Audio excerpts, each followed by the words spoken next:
Hey, what's up, everybody? True Boxing here. Thank you for coming back to Get Hit with the Truth.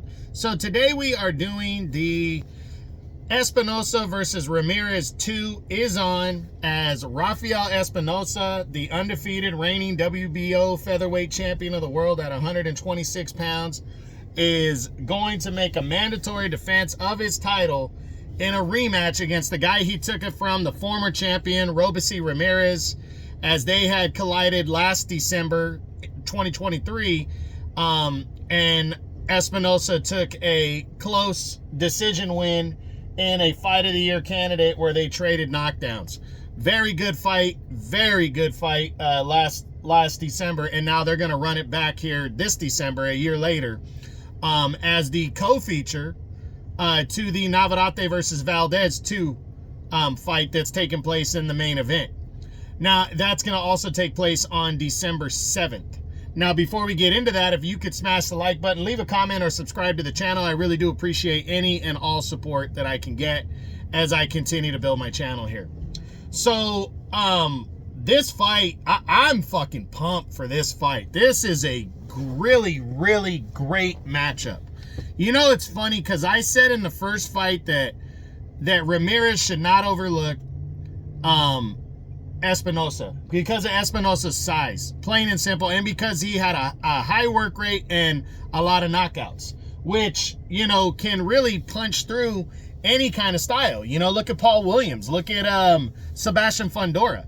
You know, guys being that big, having the size advantage. I mean, it's the old age saying, you know, size matters, you know, and I don't mean it in that context, but I'm just saying it does matter, you know. You can get by with a lack of skill or a lack of power or whatever because you're big, and accumulation can do it, and that's what happened with Ramirez. I think he was overlooking Espinoza the first time.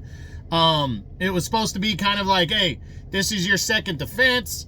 You know, he had already destroyed a Japanese guy on an Inoue undercard last year, and it was just like, hey, you know, and he had dominated Isaac Dogbe over 12 rounds to capture the championship. So, you know, so that, like, again, that matters right there. So, you know, I'm looking forward to this fight. I think it's going to be really good.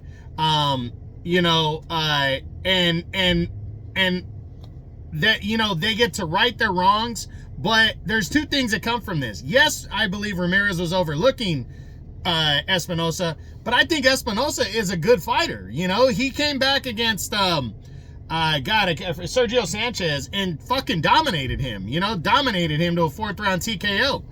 Sanchez is not a big name guy, but, you know, the fact that he come out against him and just destroyed him to retain the title shows a lot. Ramirez, though, Ramirez can fix whatever things he fixed, because even though it was a taxing fight and Espinoza kept coming, Ramirez still hurt him badly and knocked him. He almost knocked him out with that.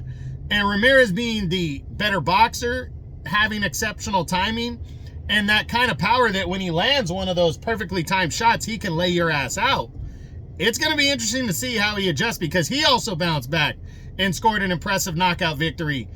So they both had the same amount of time off. They both have had a, you know, 4 or 5 round destruction to bounce back, and they're both looking forward to this rematch here in December. This is how you want a rematch to be done. A year later, not the very next fight. That takes too much out when it was a fight that didn't end like in controversy. In a Fight of the Year candidate, you don't want to see that immediately after. You want to, if it was a chess match, like a Usyk Fury, that wasn't a completely taxing fight. They fought in May. They scheduled it long in advance, the rematch. 7 months. That's a good amount of time off. But it was more of a chess match in that fight. Yeah, it was taxing, but it wasn't your prototypical fight that, you know, of the all-Mexican type of showdown. Even though Ramirez is not Mexican, I'm saying your prototypical all-Mexican Barrera Morales type fight. You don't ever want to see that immediately after, because it's not going to be the same, because the guys are going to be tired. They're going to be fucking worn out from the last fight. You want them to catch their breather, to go get a victory in between, and then collide. like two fucking trains. Be 100% good to go, not worn down from the last fight. A year off, they both had a good knockout win. Espinoza feels like he's a legitimate champion. Ramirez feels like, you know, he's back and ready to fucking rock and roll. And now these two guys are going to collide here on December 14th in this rematch, and I can't wait to see it. The only thing that's got me a little worried is that Espinoza's talking about moving up to 130 after the fight. Does that mean he's having trouble making weight? That could be significant. And that could matter when I give my prediction on this fight as well, as I will be doing that probably in the next couple weeks. It's usually about 3 weeks out, so probably next week or the week after I will be doing my breakdown video on this fight. So make sure you check this one out. It's going to be great. Espinoza versus Ramirez 2 is on for the WBO Featherweight Championship of the World in a rematch, as they will collide on Saturday, December 7th on ESPN. I hope you enjoyed the video. If you did, smash the like button, leave a comment, or subscribe to the channel. I appreciate any and all support. This is True Boxing, and you've been hit with the truth.